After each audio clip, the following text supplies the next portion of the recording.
Թեմայի մեջ բացում ենք թեման բոլոր կողմերից։ Այս պահին կանաչ Երևանը միֆ է։ Հիվանդությունը եթե կա, ինչ ուզում ես արախ, հա, սիրուն հագնվի մազերը ցանրի դուրս արի, մեկը էլի այդ հիվանդությունը կա։ Դուք օդը ֆիլտրելու տարբերակներ ունեք։ Չէ, մեր մոտ բանա, մա հիմացյալ անմա։ Այո։ Քանի որ փոշին տեսնում ենք, զգում ենք ընդհանուր միջև քթի բերանի, հա, եւ մաշկի միջոցով, ապա ընդունված է խոսել շատ հաճախ փոշու մասին։ Հաճախ զգում ենք, մեկ-մեկ փողոցում որ բան ես ուտում, հասկանում ես որ խրթխրթում է, ու դա փաստորեն ինչ որ ուտելիքի մաս չի, դա փոշին է։ Ունենք իհարկե աննախադեպ տրանսպորտ, որը որ իր ուրեմն ազդեցությունն է ունենում։ Արդյոք չկա դրա լուծման ձևը, որովհետև էլ չկա օդ։ Այո, ձևեր կան եւ հեծանիվ պետք չի դրա համար հնարել։ Օդի աղտոտվածությունը արդեն դառնում է ավելի վտանգավոր, երբ որ անցնում է հողին։ Մենք երբ որ օդը հետազոտում ենք, կարող ենք այս պահին չգտնել աղտոտիչներ, հա, բայց երբ որ այդ տարածքի հողն ենք հետազոտում, հասկանում ենք այդ տարածքի երկարատև պատմությունը։ Թեմայի մեջ բացում ենք թեման բոլոր կողմերից։ Ում տեսակ բան է, բայց օդը ծանր է, հա։ Մենակ ստեղ, թե ընդհանրապես Երևանում։ Երևանում էլ տաղավարում էլ ինձ թվում է, բայց տաղավարում չգիտեմ։ Թողած բացում անեմ դու ջուրը Խնդրեմ դու ասա։ Մի կերպ շնչի, փողոցում օրինակ մի կերպ ենք շնչում ու երբեմն քիթս փակ եմ անցնում, երբ որ ավտոբուսները անցնում են ու այրող հետք են թողնում իրենց ետևից, այդպես հին մեքենաներ, շինհրապարակի վերածված քաղաք Երևան, այրվողն ու բարաշեն, ինչի արդյունքում էլ պարբերաբար մեր քաղաքը Երևանը դառնում է, հայտնվում է աշխարհի ամենակեղտոտ օդն ունեցող քաղաքների թոփերում։ Թոփ առաջին հորիզոնականում ես կասեի։ Ես ուզում եմ ներկայացնել մեր հյուրին, ում հետ էլ մենք կքննարկենք այս թեման, Գիտությունների ազգային ակադեմիայի էկոլոգանոոսֆերային հետազոտությունների կենտրոնի տնօրեն, դասախոս, ամբիոնի վարիչ Լիլիթ Սահակյան։ Բարև ձեզ։ Բարև ձեզ։ Ոնց եք։ Դուք օդը ֆիլտրելու տարբերակներ ունեք։ Չէ, մեր մոտ բանա, մա հիմացյալ անմա։ Այո։ Գիտակցված մահ է, այո։ Այսինքն դիմակներով եւ նման կերպով, հա։ Չէ։ Գիտեք, միշտ զարմացել եմ, երբ որ տեսել եմ օրինակ Չինաստանում կամ ինչ որ երկրներում մարդիկ փողոցում դիմակներով, ոչ կորոնավիրուսի կամ ինչ որ համաճարակի ժամանակ, ասել եմ, «Էս ինչ ա եղել»։ Ես ինչ են ես մարդիկ դիմակներով, հետո ասել են փաստորեն քաղաքում օդի աղտոտվածությունը մակարդակը բարձր է, դիմակներով են ման գալիս։ Ասում էի ինչ լավ է, որ մեր վարդագույն Երևանը, մեր հանրապետությունում չկա նման խնդիր, արի ու տես, եկավ հասավ չոքեց մեր դռանը։ Ինձ թվում է վաղուց էր չոքել, ուղղակի մենք այդ կայքը update չէինք արել։ Չգիտեմ, անկեղծ եմ ասում։ Այնքան մինչև փողոցում ուղղակի էլ հնարավոր չի շնչել կամ պատուանը բացել, որ մաքուր օդ կա թարմոտ։ Նախնական զրույցի ընթացքում ես ասացի, որ ես վերջերս Երևանին վերևից էի նայում, չնայած ես միշտ Երևանին վերևից երբեք չեմ փորձել նայել, բայց ամեն դեպքում վերևից էի նայում ու հասկացա օդի աղտոտվածության մակարդակը տեսնելով իմ անզեն աչքով այդ փոշին։ Խնդրում եմ ձեզ, հարգելի Լիլիթ, մի փոքր բացատրեք ինչի համար ասենց։ Բուն պատճառներն ու աղբյուրները, արտանետումները որտեղից են։ Աղբյուրները շատ են, բայց ինչպես եւ բոլոր երևույթները, երիտասարդներին միշտ թվում է, թե այդ երևույթը հենց իրանք են բացահայտել, բայց ցավոք սրտի Երևանը երկար տարիներ, խորհրդային տարիներից հանդիսանում է, ասենց ասած, ցավոք սրտի աղտոտված քաղաք, իր շրջակա միջավայրի ոչ միայն օդի, այլ նաեւ շրջակա միջավայրի մյուս բաղադրիչների առումով։ Եվ եթե մենք միշտ խոսում ենք, ընդունված է խոսել տեսանելի աղտոտիչների մասին, փոշու մասին, հա, ինչը որ դուք վերևից տեսել եք, մենք երկար տարիներ նաև հետազոտում ենք այն աղտոտիչները, որոնք անզեն աչքով չեն երևում, միայն սարքավորումներում են երևում։ Բայց քանի որ փոշին տեսնում ենք, զգում ենք ընդհանուր միջև քթի բերանի, հա, եւ մաշկի միջոցով, ապա ընդունված է խոսել շատ հաճախ փոշու մասին, բայց Երևանը բազմազան է, ոչ միայն իր մշակութային, վարչական եւ մնացած բոլոր ֆունկցիաներով, այլ նաեւ աղտոտման տարբեր ուրեմն բնույթներով, տարբեր ծագումներով եւ նաեւ քաղաքն էլ է տարբերակված, հա, իր աղտոտման տարբեր մակարդակներով։ Ես մի հարց ունեմ։ Այո, մենք ասացիք հաճախ զգում ենք, մեկ-մեկ փողոցում որ բան ես ուտում, հասկանում ես որ խրթխրթում է, ու դա փաստորեն ինչ որ ուտելիքի մաս չի, դա փոշին է եւ ավազը, որը որ կուլ ենք տալիս։ Լավ, այս տխուր թեման անցնենք անդրադառնանք ուրիշ տխուր թեմայի։ Որոնք են հիմնական աղբյուրները, որոնք աղտոտում են քաղաքի օդը Երևանում եւ ոչ միայն։ Ինչպես աշխարհի բոլոր քաղաքներում, նաև Երևանում, չենք տարբերվում ոչ մի ձևով, աղտոտման աղբյուրները եւ գործոնները լինում են բնական եւ մարդածին կամ անթրոպոգեն, Երբ որ մենք խոսում ենք փոշու մասին, Երևանի կոնկրետ, մենք այստեղ երկուսն էլ ունենք, եւ ունենք բնական հակվածություն փոշի, որովհետեւ մենք բնական լանդշաֆտով գտնվում ենք կիսաանապատային կամ նաև չորտափաստանային լանդշաֆտում, որտեղ փոշին sense tenence արկա է, եւ նաև աշխարհագրորեն մոտ ենք գտնվում տարբեր մեծ անապատներին, Ճիշտ է, մեզ թվում է թե հեռու ենք, բայց քարտեզի վրա որ նայենք, կտեսնենք, որ բավականին մոտ ենք եւ այդ ազդեցությունը նույնպես կրում ենք եւ իհարկե անթրոպոգեն ստրեսը Երևանի վրա շատ մեծ է։ Ընդհանրապես քաղաքների, որոնք փոքր տարածքում կենտրոնացնում են իրենց մեջ մեծ բնակչություն, շենքեր, նաև բնություն երբեմն։ Եվ Երևանը նույնպես ոչ միայն փոշու, այլ նաև պոտենցիալ տոքսիկ տարրերի, գազերի եւ այլ աղտոտիչների համար ունի աղտոտման բազմաթիվ աղբյուրներ։ Եթե խորհրդային տարիներին դրանք նաև արդյունաբերական գեր-խիտ կենտրոններն էին, տնտեսության կոլապսային տարիներին կանգնեցին, բայց 2000-ական թվականներից սկսեցին որոշներ աշխատել, այսինքն արդյունաբերության մասին է, կարող ենք ասել Նայիրիտը չի աշխատում, բայց մենք ունենք այն արդյունաբերական հարավում գտնվող արդյունաբերական հատվածը, մեկը իր դերը ունենում է, ունենք աննախադեպ շինարարություն, գիտեք, որը ոչ միայն փոշու աղբյուր է, այլ նաև օդի վենտիլյացիա, այսինքն օդափոխության խախտման ուրեմն գործոն է եւ դա հանդիսանում է նաև պատնեշ, որպեսզի օդը անընդհատ մաքրվի, ինչը որ նախապես Թամանյանի կողմից գծված էր, նախատեսված էր եւ ունենք իհարկե աննախադեպ տրանսպորտ, որը որ իր ուրեմն ազդեցությունն է ունենում, այդ դրանք են կարևոր աղբյուրներն են, որոնք բոլոր տեղերում էլ կա, Երևանում հատկապես, խնդիրը միավոր մակերեսում այդ աղտոտման աղբյուրների խտության մասին է եւ դրանց նկատմամբ դրանց քանակը նվազեցնելու ոչ պատշաճ միջոցառումների մեջ։ Եվ դրա համար մենք ունենք այսպես մի հատ ամբողջական բազմաթիվ մոզաիկայի նման, խնդիրներ ունեցող քաղաք, որը ոչ միայն օդի աղտոտման, այլ նաև, ինչպես նշեցի, շրջակա միջավայրի տարբեր բաղադրիչների աղտոտմամբ է երկար տարիներ առանձնանում։ Եթե օդը մենք ուղղակի շնչում ենք, մեր վրա ազդում է տեսնում ենք, ապա մնացած բաղադրիչների մասին չենք խոսում, որովհետև դա անմիջապես մեզ չի վերաբերում մեր կարծիքով։ Ինչն է ակնարկում։ Նաև հողերը երկար տարիներ աղտոտված է եւ այ գիտական հետազոտությունները մոնիտորինգից ինչով են տարբերվում, որ մենք կարողանում ենք հետազոտել այլընտրանքային միջավայրեր եւ իրական պատկերը հասկանալ, որովհետեւ երբ մենք խոսում ենք ուրեմն օդի աղտոտման մասին, այսինքն այնպիսի միջավայրի, որը անընդհատ փոփոխվում է, մենք կարող ենք մի քանի րոպեի ընթացքում տեսնել փոփոխություններ, չէ՞, այ դուք երևի վերևից նայելուց, չգիտեմ, որ ժամին եք նայել, գուցե այ հենց այն քամիների ժամանակ եք տեսել, երբ ամեն ինչ վերևաբարձրացել է։ Ես ձեզ ասեմ, իրականում Երևանում կա տարածաշրջան, ավելի շուտ կարելի ասել բոլոր տարածաշրջանները, որ մարդիկ եթե օրինակ իրենց տանը անեն մաքրություն, ամեն օր պիտի մաքրություն անեն, Դավթաշենում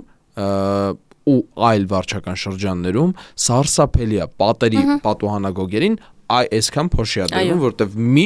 միշտ շինարարություն է։ Հիմա չենք ասում շինարարությունը կանխել, բայց թող կառուցվեն նոր շենքեր, թող կառուցվեն, բայց արդյոք չկա դրա լուծման ձևը, որովհետև էլ չկա օդ խեղդվում ենք այդտենց վիճակա մեզ մոտ։ Այո, ձևեր կան եւ այդանիվ պետք չի դրա համար հնարել, պետքա գոնե մեր օրենքում եղած բոլոր միջոցառումները գոնե շինարարությունների ժամանակ իրականացնել։ Այ որոնք են այն կետերը, որոնք են լավ, եկեք այսպես ասենք, միշտ աշխարհից օրինակներ ենք վերցնում, կիրառում ենք։ Հիմա ո՞րն է այն ձևը, որը որ պետքա թույլ չտալ կամ գոնե նվազեցնել։ Հաստատի օրենք կա, այսինքն, որը շինհրապարակների կահավորման sense ասած օրենքներ կա եւ փոշին տենց նստեցնելու տարբեր ձևեր կան։ Բայց գիտենք բազմաթիվ խախտումներ, որոնք նույնիսկ լայն քննարկումների առիթ են դարձել։ Ոչ միայն գիտենք բազմաթիվ խախտումներ, այլ գիտենք եզակի դեպքեր, որտեղ փորձում են պահպանում են։ Հա, տենց խնդիրներ ունենք։ Այ իմ պատոհանից հենց դիմացը շինարարություն է, միշտ այդ օրինակը բերում եմ եւ ես իմ աչքով տեսնում եմ այն միջոցառումները, որի մասին ես պատմում եմ, որ իրանք իրականացնում են եւ այո, փոշու քանակները նշանակալիորեն այո, նվազում են։ Անընդհատ ուրեմն ջրի թնդանոթներ են սենց աշխատում, որոնք գուցե ինչ որ չափով փոշին նստեցնում են, նաեւ կտեսնեք, որ շինարարություններ կան, որ պատշաճ ծածկված են, հա, շինհրապարակները եւ կան, որ սենց թրթռում են արդեն, տենց ոչ մի բան, ցավոք սրտի են դրական օրինակները այդքան շատ չեն։ Դուք կարող եք բազմաթիվ մեծ մեքենաներ տեսնեք շինանյութ տեղափոխող, որոնք ընդհանրապես ծածկված չեն։ Այդ նույն շինարարություններում ցանկացած մեքենա դուրս գալուց պետք է լվացվի նոր դուրս գա, հա։ Ես երբեմն պատոհանից հետևում եմ, որ ստատիստիկա ունենամ այդ մեր շինարարությունից եւ տեսնում եմ, որ այո, մեքենաները լվացած են դուրս գալիս, այսինքն որ թաղամասն է լվացած։ Չեմ կարող ասեմ, բայց ինձ թվում է դժվար չի գտնելը, բայց ամեն դեպքում ես նայում եմ եւ քանի որ ես էլ վերևում եմ ապրում եւ նայում եմ, ուրախանում եմ, որ կան այդպիսի դեպքեր, այսինքն մենք ունենք ինչ որ բյուրեղացման կետեր, որոնք լավ են աշխատում։ Չգիտեմ հետո ոնց կլինի, բայց էլի մեկը մեր տանն այդպես փոշի է, եթե մեր տան փոշին ես չսրբեի կմտածեի, որ այս տան տիրուհին փնթի է, բայց հա, որովհետև նաև մեծ փողոց կա, բայց մենք ունենք այն ինչ ունենք, հա, եւ մենք ասում եմ փոշու մասին շատ ենք խոսում, որովհետև իրան տեսնում ենք, բայց խնդիրը նաև փոշու մեջ եղած բոլոր այն տարերն են եւ ոչ միայն տարերը, որոնք հենց ազդեցություն ունեն մեր։ Որոնք են այդ տարերը, դուք մի քանի անգամ ասացիք, ինձ թվում է, որ դրանք բավարար կարեւոր են քննարկման առիթ դառնալու համար։ Դրանք տենց հիմնականում ասում են ծանր մետաղներ, բայց գիտական տերմինը պոտենցիալ տոքսիկ տարրերն են, հա, որոնք առողջության համար ամենավտանգավորն են։ Առողջության համար տոքսիկ տարրեր են եւ անընդհատ լինելով այդ պրեսի տակ երկու ուղղությամբ է ազդեցությունը գնում։ Մեկը, որ հիվանդացության մակարդակն է աճում, այսինքն իմունային համակարգի վրա է ազդում, եւ երկրորդը կան տարրեր, որոնք հենց թիրախ ազդում են այս կամ այն օրգանի վրա եւ դրանց հետազոտությունները ռիսկի գնահատման հետազոտություններ են, այսինքն մարդը այդ փոշու կամ աղտոտման պրեսի տակ ինչքան պետք է ապրի, որպեսզի ունենա այս կամ այն հիվանդությունը։ Օրինակ Նուբարաշանի վերջին դեպքը, որը լայն քննարկման առիթ էր, միտեղ տոնում էինք Էրեբունի Երևանի օրը, միտեղ այրվում էր Էրեբունի Երևանը։ Ինչքան ժամանակ է պետք, որովհետև ամեն դեպքում դա թունավոր արտադրված գազ է, որը նաև օզոնային շերտն է վնասում վստահ եմ, որը որ ահագին վատ վնասակար ազդեցություններ ունի եւ նաև հետևանքներ ոչ միայն այստեղ, նաև այստեղ։ Հիմա դա որքան ժամանակ է պետք, որ այդ ամեն ինչը ֆիլտրացվի, sense ցիրկուլյացիայի միջոցով դուրս գա այդ վնասակար նյութերը օդից։ Դրա համար ասեցի, որ դինամիկ միջավայրերը օդը, հա, ինքը անդադ պետքա օդափոխվի քաղաքը։ Եվ Թամանյանը երբ գծում էր Երևանը, եթե հենց Թամանյանի արձանի կողքը կա չէ Երևանի քարտեզը քանա, կտեսնեք, որ արևի նման է, հա, կլոր կենտրոն եւ փողոցները արևի շողերի նման, որոնք պետքա ապահովեին քաղաքի օդափոխությունը։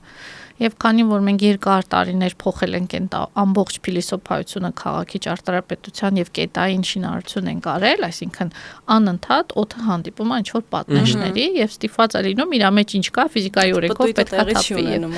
գնա։ Դրա համար այդպես ասել, թե ինչքան է պետք որպեսի օդը մաքրվի, չեմ կարող ասել քանակով դեր ասած, բայց գազային եւ փոշու համար գուցե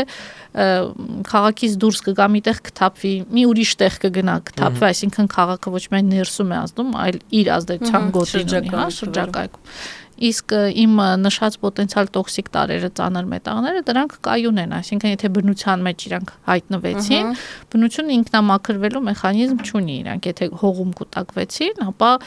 սիրում են օրգանական նյութերի հետ ընկերություն անել եւ մնալ տեղ, իրանք կարող են վերաբաշխվել, ստեղից ընդեղ գնալ։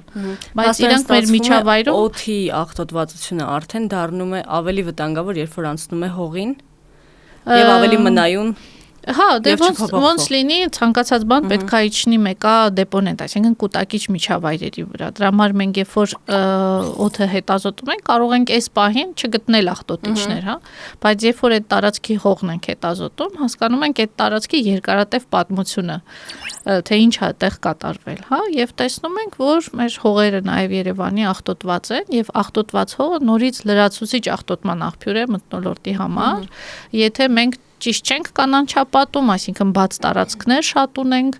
աղտոտված, դրա համար կանանչապատումը ոչ միայն այս պահի օդն է ֆիլտրում, ճիշտ կանանչապատումը, այլ նաև կանխում է, որպեսզի աղտոտված օդը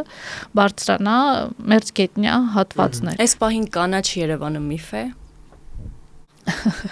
Նայած ինչ աչքերով ենք նայում, եթե բնապահպանի ամեն ինչ ֆիքսող, տեսնող եւ հասկացող աչքերով խնդրում եմ։ Ես բնապահպան չեմ, դա համար կնայեմ շրջակա միջավայրի գիտնականի աչքերով, որտեվ բնապահպան բոլորս պետք է լինենք, բնությունը պահպանենք, հա, բայց եթե մասնագիտական աչքով ենք նայում, ապա ինչ էլ անենք դեռևս բավարար չի, որովհետեւ մենք պետք է սկսենք աղտոտման աղբյուրների նվազմամբ։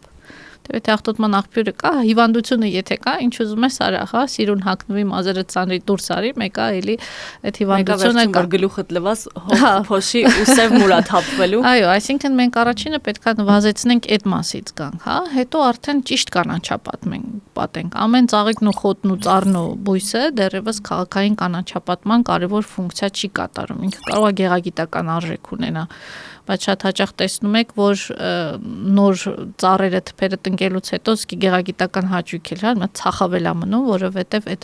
փոշին եւ ստրեսը նաեւ ծառերի վրա է ազդում։ Այդ ինչքան ուժեղ ծառ պիտի լինես, որ դիմանաս այդ ամեն ինչին։ Այո, դա էլ է գիտական մոտեցում, որպեսզի ունենանք ֆունկցիոնալ կանանչապատում ժամանակին ասում էին, բայց հիմա այդ անունները միշտ փոխվում են, չէ՞, առաջ ֆունկցիոնալ կանանչապատում էին ասում, հիմա բնահեն լուծումներ են ասում։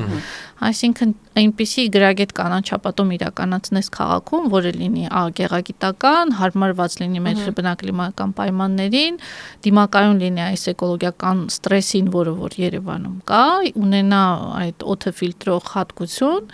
եւ այդքան շատ խնամք չպահանջի, նաեւ կարողանա իր ֆունկցիան, բնական ֆունկցիան, բնահեն ֆունկցիան առավելագույնս կատարի։ Մենք ցավոք սրտի արդյունավետ կառավարվող երկրում չենք ապրում, բոլոր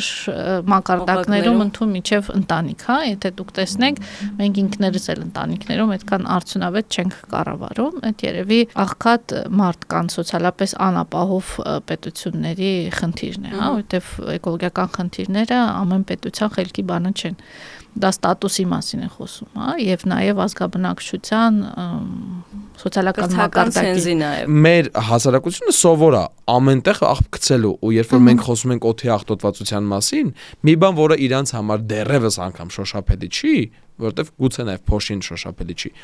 Իրանք եւ կոնֆետի թուղթը եւ Արի սկսենք ծխախոտի մնացորդներից, որը ամեն երկրորդ տղամարդը նետում է իր պատուհանից մեքենայի։ Այդ ուղղակի սարսափելի է։ Բարսավանքի արժանանակ դուք բոլորդ ովքեր պատուհանից աղբ են նետում, ընդհանրապես գետնին աղբ են գցում։ Դե սիգարետի բիչոկը ինքը բավականին փոքր է, մնացորդը բավականին փոքր է։ Պատուհանից մարդիկ իրանց կերած մեծ տոպրակն են գցում, ինչի մասին է խոսքը։ Սարսափասա, մի խոսքով վատա, մի արեք։ Մի արեք, մի գցեք աղբ։ Քարոզ ենք անում ենք։ Վատա, շատ վատա, դա սարսափելի է։ Այո, համաձայն եմ։ Մենք ձեզ շատ շնորհակալ ենք իրականում, որ կիսվեցիք։ Հուսանք իրականում մենք բարձրաձայնում ենք, դեռևս այսպես ասած չենք կարող հստակացել, որ լուծում կտրվի թե չէ, բայց գոնե բարձրաձայնում ենք սրա մասին, խոսում ենք, չգիտեմ, մեզ որքանով կլսեն, ինչքանով պատկան մարմինները տեր կգանգնեն այս ամեն ինչին, բայց ամենայն դեպս հուսանք, որ մի օր այս խնդիրը կվերանա ու գոնե գալիք ապագա սերունդները կշնչեն մաքուր օդ մեր երկրում։ Շնորհակալ ենք, որ դիտեցիք, շնորհակալ ենք, որ մեզ հետ եղաք այս րոպեների ընթացքում ու հուսանք, որ մի լավ բան սովորեցիք։ Աղբ չնետեք պատուհանից, կջղայնանա։ Դուք ձեզնից սկսեք, որ հետո կարողանանք շրջակա միջավայրի փոփոխություններ տեսնել ի վերջո։ Առողջ մնացեք ու լավ եղեք։